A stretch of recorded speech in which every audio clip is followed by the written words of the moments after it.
Welcome to Wolf Talk. We've got another special guest today, MMA superstar Denis Frimpong, taking time out his busy camp to join us. Thank you for joining us, Denis. No worries at all, mate. As you can see, I'm just finished the workout there. Still got like the beads of sweat on the head and that. So How's it going? just How's finished training going? yeah, it's good. It's good. Got my bit of sparring in this morning, just down in Liverpool this week. So got some good rounds in at next gen. Just done my sprints on the assault bike.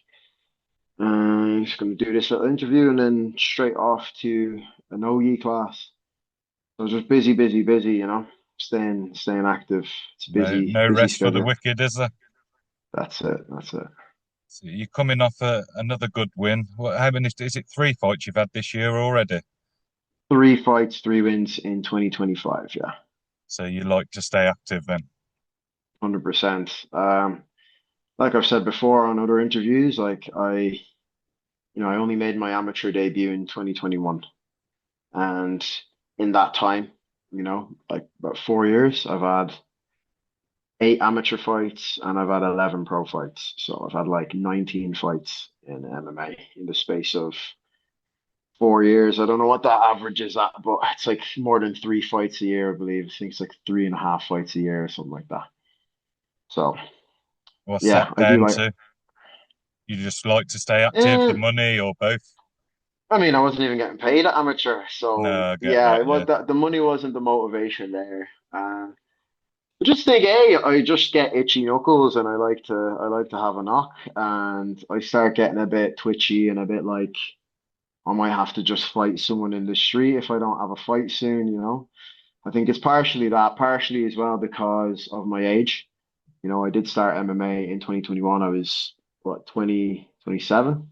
So, I was 27, 20, 26 I was when I made my amateur debut. So, yeah, I didn't really have time to spend 3 years in an amateur career and then go pro and have two fights a year. I just wanted to get in, stuck in, get the experience, overtake people that are my age that have maybe been fighting and training for a lot longer than I have. Which I feel like I have done for, a lot of people. Like there's a lot of people that when I started amateur, they already had loads of amateur fights, or maybe were even pro already, are a similar age to me, and I've, surpassed them in terms of my record, my ranking, my standing, my notoriety, my experience, I think like skill. So yeah, those are probably the main factors, me loving a scrap and me being, not a spring chicken. But talking about loving a scrap, has that always been from a young age, has it? Um, I tell you what, right? I didn't really enjoy fighting when I was younger. I just had to fight. Like I didn't really have an option. It wasn't something I enjoyed or looked forward to. Um, it was just something that happened. I just had to defend myself in a lot of situations. I wasn't going to be a bully victim, and I was quite tall but quite skinny when I was younger. So a lot of people, I suppose, started fights with me because they thought that I was, tall but not massive where they're like, fuck that he's massive. Do you know what I mean? So I just like through fighting all the time, I suppose I started enjoying that feeling of, that adrenaline and that like afterwards, that just after you've had a fight, even if you've lost, that like almost feeling alive. I think it's something quite innate in males, especially in the human species. I think it's something primal, something built into our DNA that we enjoy that adrenaline and enjoy some sort of danger in our lives, whether that be, bungee jumping or fucking going on a roller coaster or I don't know, simulated danger even where people love video games and they love like playing horror movie games or watching horror movies where you're safe but you feel like you might be in danger. So it still sparks that primal part of your brain.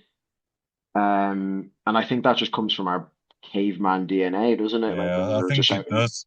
I think we get as men, we get to that point of the fight or flight, and I think we actually enjoy it.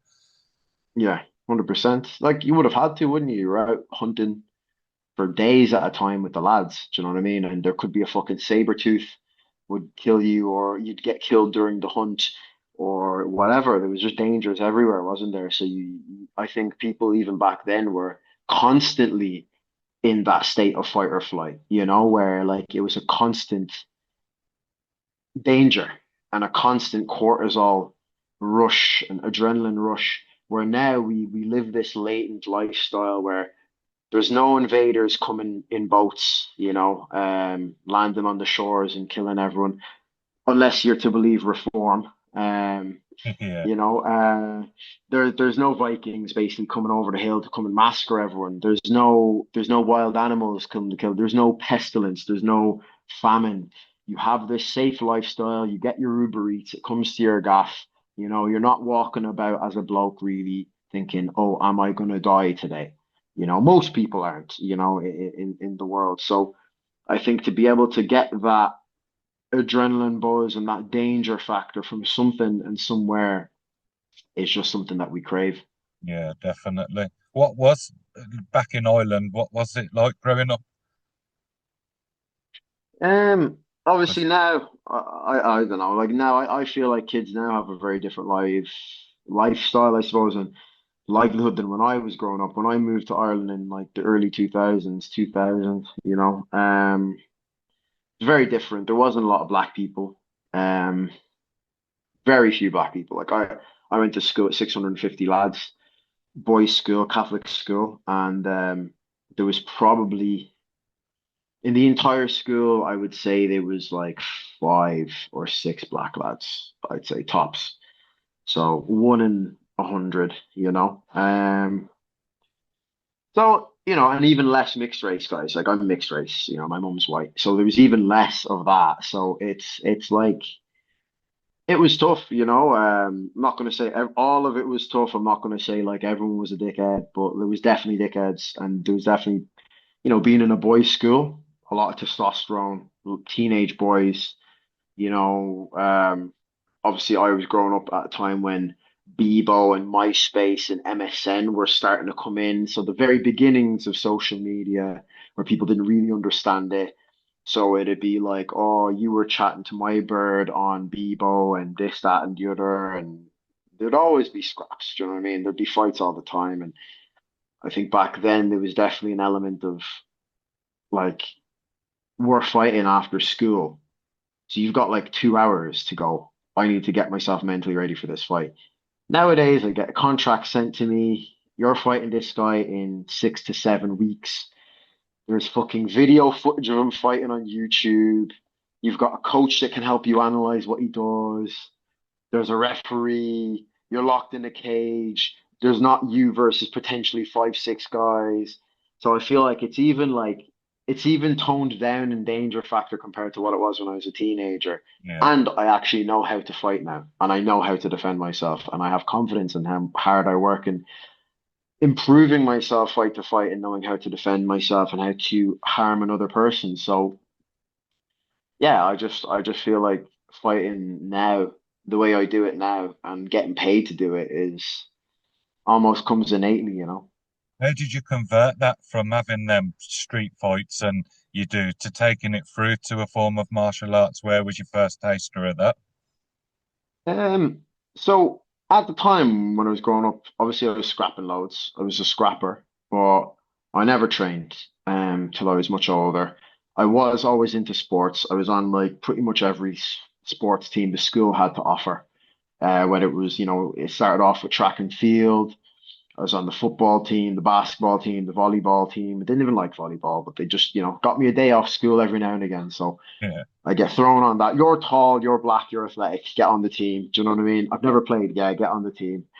So I was always athletic and I was always good at sports and I always had good coordination and that. Um, Excelled more so in track and field. That took me all the way up into uni, where I competed in track and field, got a scholarship, etc. Got an injury, couldn't do it anymore, and then sort of fell into, when you're 18, 19, like the partying, you've moved out of your parents' house, you're in a new city, girls, all that kind of shit, and sort of fell into that a little bit for a couple of years, and then when I was about 21, sort of decided that like I needed to nip this in the bud, and I needed to get out of that sort of lifestyle because it wasn't taking me anywhere. I'd seen around me what older people than me, I was 21, and I, sometimes end up at parties with people who were 30, 32, 33, and I'd seen where they were. They'd been doing drugs and drinking and partying their whole 20s, and where they were in life was not where I wanted to be. So I initially just started with like a bit of Muay Thai back then, and just like 3 days a week, just to keep me from partying and just to keep me doing something, get me back into a sport. And I'd always been interested in martial arts anyway. I'd always said, "Oh, I want to try that." So I tried it, did a couple months of Muay Thai, found Jiu-Jitsu through Muay Thai, fell in love with that, and then just immersed myself in Jiu-Jitsu for a few years and did that. COVID happened, and then couldn't do Jiu-Jitsu anymore. Just I don't know. There was a load of different converging things. So like went back to doing Muay Thai in like secret, secret COVID training. Yeah. I met Shem, who was on the run at the time. Um, Came to Ireland on the run. Ended up meeting him. Ended up training with him. Brought him to DCA. He started doing Muay Thai there. He sort of introduced me to like the MMA side of Jiu-Jitsu and grappling, and just a friendship formed there. As you can see, we're still good mates now. I'm actually in his gaff now. So like that was, yeah, just like a load of different things happened and converged, and then I ended up having an MMA fight in just towards the end of COVID. Just towards the end of COVID, I had like an outdoor MMA fight on like a stage outside in the field, um, and loved it, and was just like was brought back to that sort of like primal feeling of, oh, I fucking feel buzzing after that. Like my body's just like, "Brr," I love that. Then it was really sore afterwards, you know what I mean? But like a good kind of sore. Just fell in love with it from there, and started taking it seriously then. How did you get introduced to the Manny top team? How did that come about? Um, so just a few, maybe 3 or 4 months after I had that amateur fight, my first amateur fight, I, around that time, just before that fight, I'd broken up with an ex. I'd kind of become disingenuine with my job at the time. I was working in insurance in an office job on the calls, and um, Ireland was quite strict on the COVID measures. UK was starting to open up, so I said, "Yo, I might just move to the UK. I might just take the step and move to the UK." Find a good MMA gym. I'd seen that like Manchester Top Team was doing big things, Next Gen was doing big things. It seemed that the northwest of England as a whole was a bit of a hub of MMA. Yeah. So I started applying to jobs over in England. I got a job in Manchester. That sort of allowed me, paid me well, and it allowed me to be able to still train in full time and work full time. So I took that job. I moved over. It was a struggle. It was a struggle. I'm not gonna lie. First coming over, having to find all different new gyms and everything like that. But I did it, started a new job, started training Manchester Predators initially. And was doing bits in like the wrestling clubs and going to like jiu-jitsu gyms and Muay Thai gyms and just still training sort of sporadically everywhere. Then I ended up having a fight with a guy who is my good training partner now, Callum Connor, out of top team. And we had a good fight, went to a split decision, which I lost, but it was a very close fight. And then incidentally ended up we fought on the Saturday night. I ended up bumping into him around the corner from my house at the time. The next day, I was going for a coffee. I met him and his dad going out for a coffee, and we were like, "What the hell?" So then we ended up chatting, and he was like, "Yeah, come down to top team, get some rounds in." A week and a half, 2 weeks later, I went down, got some rounds. Said, "Yo, this is a fucking sick gym. Good bodies, good coaching." So the rest was history. I've ended up joining the gym, and shortly after that, left my full-time job and just said, "Let me struggle here for a little while and just get stuck into it." You got to take that leap sometimes, ain't you, to try and reap the rewards. People are too easy to settle down in a dead end job that's never going to get them anywhere Yeah, and not take that leap. 100%. 100%. And I just the thing is that if you're 1% out of anything, you might as well be 100% out of it. Yeah, Like, especially a sport like MMA where amateur guys are training like they're professionals, it's not a yeah, joke. Your health is on the line, your life is on the line. It's a lot of slog, it's a lot of needing to sit down and recover.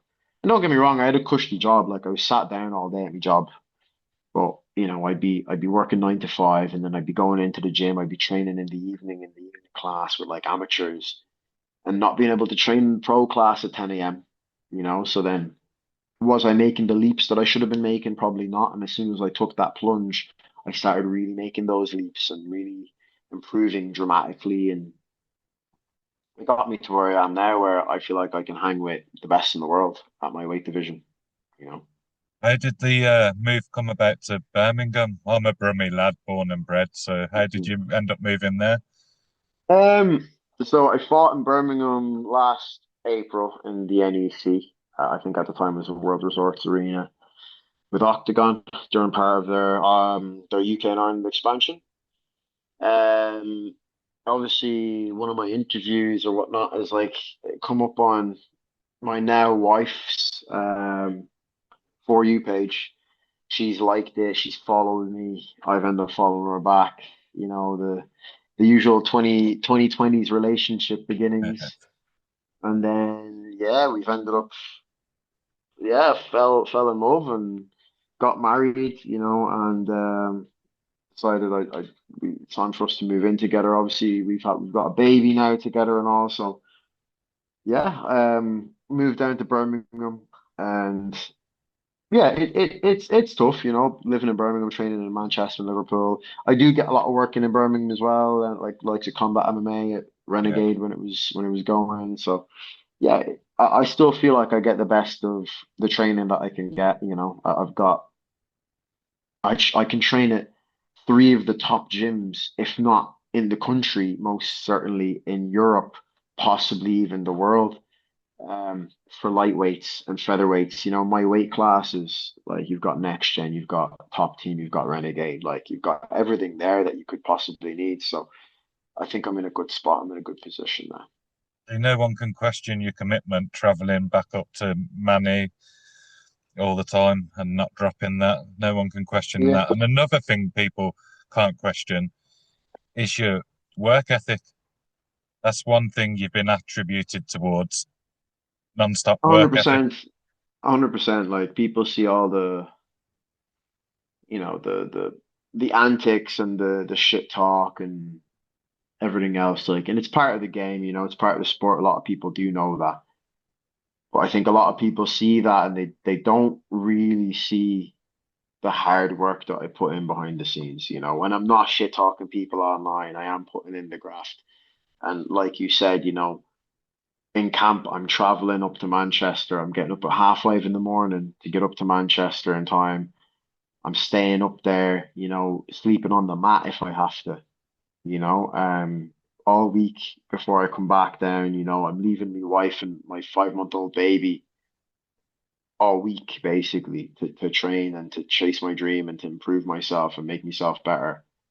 Um, and I'm grafting. Do you know what I mean? I'm constantly in the gym. I'm constantly doing workouts. Like I said, like just done 2 hard workouts today. I'm about to go do a third now once I finish this interview, and it's like that's what I attest to then my performances in the cage, which everyone can then see. And yeah, people can say whatever they want about the shit talk. They can't knock my work ethic, and they cannot say I don't graft. So You got two things, ain't you? One, people only see the shit talk. Like you said, they don't see the hard graft behind. Two, when you're as good at shit talking as you are, you're selling fights and people don't realize that's part of it. You can have all the 100%. talent in the world if you're not selling fights, you're not getting them big fights. So, but with your work ethic, is that something that's always been instilled in you, or who do you give credit to that for? You grown up with it? Is it some Um, role model you followed? I think like there's definitely again multiple facets. I don't ever attribute anything to one thing in life. I think it comes from an immigrant mentality that's been instilled in me by my dad. My dad's a grafter, he's not a sports person, but like I've grown up watching my dad work, sometimes two jobs to make us make ends meet, you know what I mean? So my mum wouldn't have to work. So my mum could be at home with me and the kids, my sisters.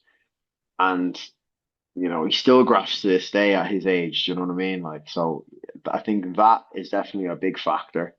I think, like I said before, starting martial arts late, starting martial arts at 21, jiu-jitsu, where everyone was already ahead of me.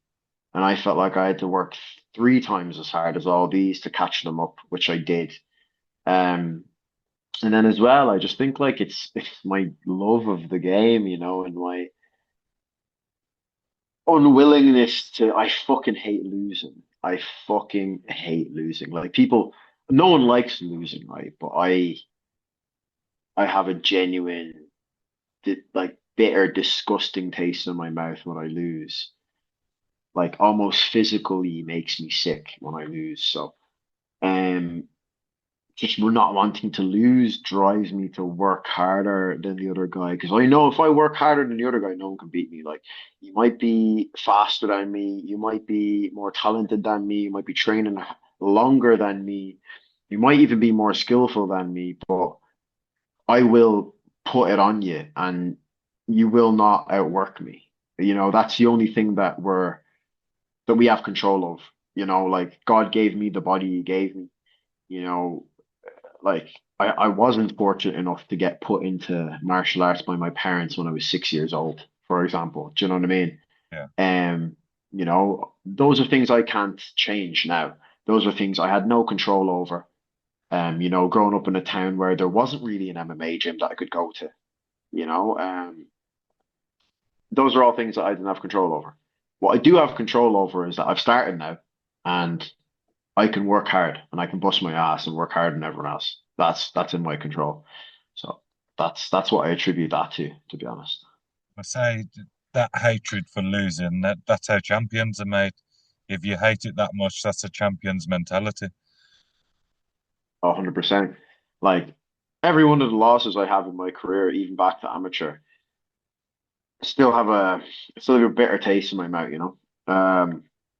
Like not to the point where it eats me up, but like I still look back and I never want to fucking feel like that again. Never want to feel like that again. And I don't believe I ever will feel like that again. I believe like I'm gonna now go on a long win streak all the way to the top of the game and just take everyone's souls. I believe now I'm at a stage where skill for skill, like I said, I can match anyone in the world. And it's just a matter of heart and determination and like who can impose their will more in the cage. That's it. You've seen it, especially over the last few fights. You're on a rocket ship flying at the moment, but you've seen it from your last few fights. Not only beating people, but breaking their will. You can see the people Yeah, giving up in there. 100%. And that's again, I attribute that down to the hard work. All those guys have been training longer than me, fighting longer than me, doing it longer than me, but they don't have the heart that I have. They don't have the determination that I have, and they obviously don't hate losing as much as I hate losing. Before we get on to your upcoming fight, I'm going to ask you something, and you're probably sick to death of it now, but just for our users, how did the paddy beef come about? Fucking hell. Just fucking, it was like probably 2 year, a year and a half, probably of like culmination of a few different things. We've ended up like beefing online. Oh, yeah, we've ended up beefing online, and then yeah, I've called him out. He said he's coming to the gym, and then we've had a knock, and that was it. And yeah, I trained. I've fucking done a round with him today, sparring. So we're cool now. That's all squashed now. That's all cool, yeah. 100%. Yeah.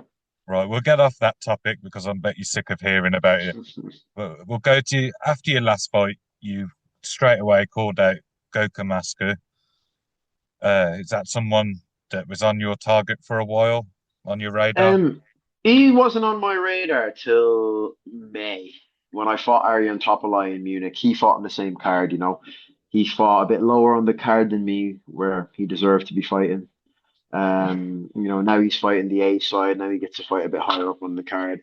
But him and Shem were going at it a little bit. Shem's gone now. Shem was meant to fight him. He won the rock, paper, scissors, but Shem's gone UFC now, so he's in the rankings, Gokhan is, and he's one ranking ahead of me, so it made sense. And I said, let me squash this once and for all, take out the Turk, and move one step closer to not only champion status but double champ status, because as far as I'm aware, the welterweight belt is now also vacant. So And that's on the 22nd, isn't it, of November? 22nd of November, we got 2.5 weeks now. Shit, I might even be able to fight again before the end of the year. You know what I mean? Like, smoke this guy rapid and get me on that Prague card at the end of the year, and we can go 5 for 5 rather than just 4 for 4. That'd be some record, wouldn't it? What's the end goal for you? What will you be happy with and say, I've made it? Although Um, to everyone now, you've already made it, but for your own personal goals, what what would I, say? I've not even close to made it yet, mate, in my eyes. Go undefeated the rest of my career, double champ in Octagon, um, load of money, make sure my wife never has to work a day in her life again, make sure my kids can all go to private school, make sure we can live in a nice area, make sure they never have to go through the struggles I went through when I was a kid. Um, besides that, yeah, like I want to get to 30 or 35 fights, bro. So I've got like another 25 fights probably. Is the UFC on the cards? That's got to be close, isn't it? If it comes, it comes, like as I said, I understand I'm not a spring chicken. But I keep winning. If Dana wants to give me an opportunity, I wouldn't say no to him. But yeah, for now, my focus is Gokhan Aksu. My focus is getting the lightweight belt. My focus is getting the welterweight belt. And then, yeah, I'm whoever pays me the most. You know what I mean? Like Uncle Dana's got to come with the money as well. You know what I mean? Like at the end of the Yeah. day, like I said, I want to make that money. I'm a prize fighter. I'm not just a fighter. So Have you got any interest whatsoever? Because it seems to be the whole world at the moment about crossover to boxing, or does that not interest you? I mean, like I said, if the money's right, the money's right. I would like to do. I always said like I said, I love a scrap. So I'd love to do, like, before I retire, do like a fight in all different types of rule sets. So I'd like to do a bare knuckle fight, boxing. I'd like to do a Muay Thai fight. I'd like to do like a combat jiu-jitsu super fight, with Yeah. slaps. I'd like to do a karate combat fight, I'd like to do a boxing fight, fucking, is it Shrewsbury rules or whatever the fuck it is, like, um, yeah, I'd like to do like one fight in every sort of discipline. Yeah, That'd be good. and that'd be good. And after it's all said and done, when you do hang up them gloves, have you got any interest in coaching, or do you just want to sail off into the sunset? I do think I want to coach, but I want to bring MMA to different parts of the world where it hasn't really been touched by yet. Like, I don't really think MMA sort of been tried and tested in the UK and Europe and stuff. Like, there's loads of MMA gyms. I'd like to bring my MMA knowledge that I've picked up to a place in the world where they maybe don't have any MMA gyms, you Yeah. know, um, and show them the discipline, the fortitude, the self-defense, the mentality, the success that MMA can bring you in your life. So we could be seeing the Frimpong Foundation down the line. Your own. That's the plan. That's the plan. Long term, yeah. I know you're busy, and I know you've got to get off to another training session today, so I won't keep you any longer. But I just want to say how much I appreciate you coming on, and wish you all the best for your fight coming up. I'm sure it'll be Nice another one, lad. victory. Nice one, lad. Appreciate it a lot, yeah. Thank you, mate. Go I'll on, lad. Safe.